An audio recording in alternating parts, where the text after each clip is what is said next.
I would say कि first of all make an ambition, make your timeline, be very organised. एक paper pencil पकड़ के एक बच्चों की तरह एक टाइमलाइन बनाए कि ये मैंने करना है। लेकिन टाइमलाइन जब आप जो पेपर से बना लें, उसके बाद उसके बाकी पार्ट्स को छोड़ के एक एक करके उसके पार्ट को पकड़ें।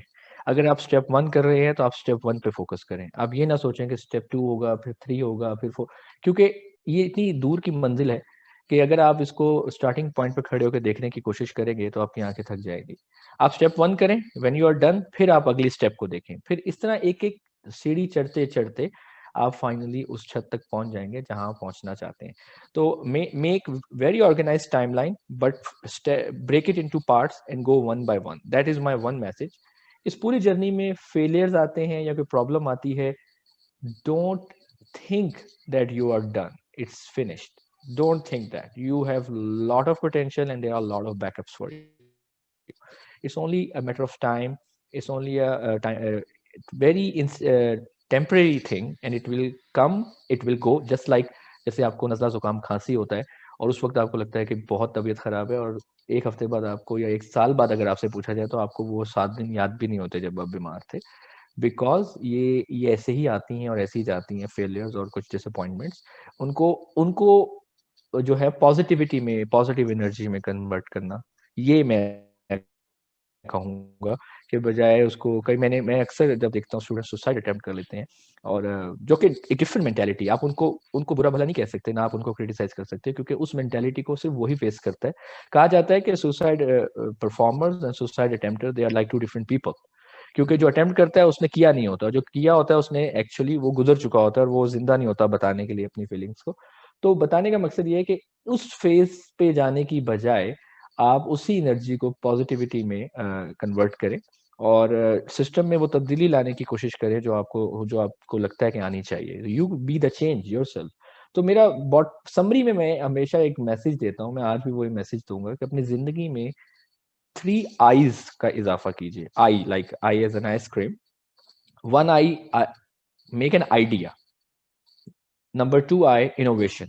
Bring innovation to that idea. And number 3 I is initiative. Take initiative.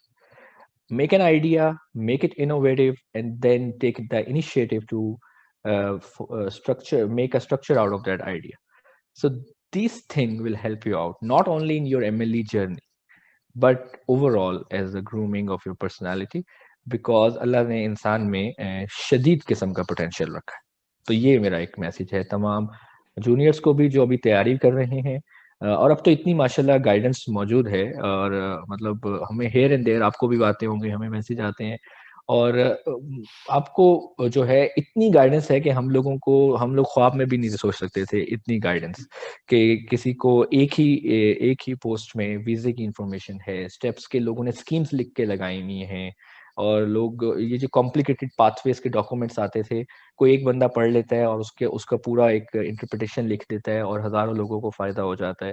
तो ये सब चीजें उस जमाने में नहीं थी। और मैं एक और बात भी करता हूँ जो मैं जूनियर्स को जरूर बोलना चाहूंगा, हर जूनियर क्लास अपनी सीनियर क्लास से ज्यादा स्मार्ट होती है। जो लोग ये कहते हैं कि हमारी तो बात ही कुछ और थी जो आजकल की दुनिया में, उनसे बिल्कुल एग्री नहीं करता। हम अपने सीनियर्स से थोड़ा सा ज्यादा स्मार्ट हो सकते हैं और हमारे जूनियर्स हमसे ज्यादा स्मार्ट हैं। और इस होना बात भी को, चाहिए। और होना भी होना भी चाहिए, चाहिए। इसी को एवोल्यूशन कहते हैं, कि हमें मानने में कोई दिक्कत नहीं होनी चाहिए कि हर जूनियर और जो एक नेक्स्ट जनरेशन आती है वो अपनी सीनियर जनरेशन से मेंटालिटी में भी, इंटेलिजेंस में भी, अवेयरनेस में भी और स्किल्स में भी बेहतर है। ठीक है, ये गलत कॉन्सेप्ट है कि हमारा वक्त जो था तो वो तो बात ही और थी और अब ये ऐसा गलत है। क्यों? क्योंकि this is against the rule of evolution. और आप देखोगे कि हमारे जमाने में हम 242 मेरे स्कोर आए थे तो हमें लगता था हमने पता नहीं कौन सा कला फतह कर लिया। आज बच्चों के आते हैं 270, 268 और इतने वो इजीली ले लेते हैं। तो why it is happening? I know it is because of one thing can be more awareness, but it's not just awareness. You have to give the credit to the person who is doing it. तो ये हर generation smart है और आपको आज अपने आप को इस बात को जानना होगा कि आप स्मार्ट हैं अपने जो सीनियर से। और अगर आपका सीनियर आज कोई अटेंडिंग है, कोई गैस्ट्रोएंटरोलॉजिस्ट है, कोई रेडियोलॉजिस्ट है, और आप उससे ज़्यादा स्मार्ट हैं, तो इसका क्या मतलब है कि आप उससे भी ऊपर वाली पोस्ट पे जाने की तैयारी में हैं। सिर्फ़ आपको अभी दिख नहीं रहा, लेकिन हमें दिख रहा है क्योंकि हम उस पोज़ीशन पे हैं जहाँ से हम देख सकते हैं कि इंशाल्लाह आप भी उस पोज़ीशन पे आएँगे। तो ये जो है मैसेज है, ये आपको अपने ज़हनों में बिठाने की ज़रूरत है।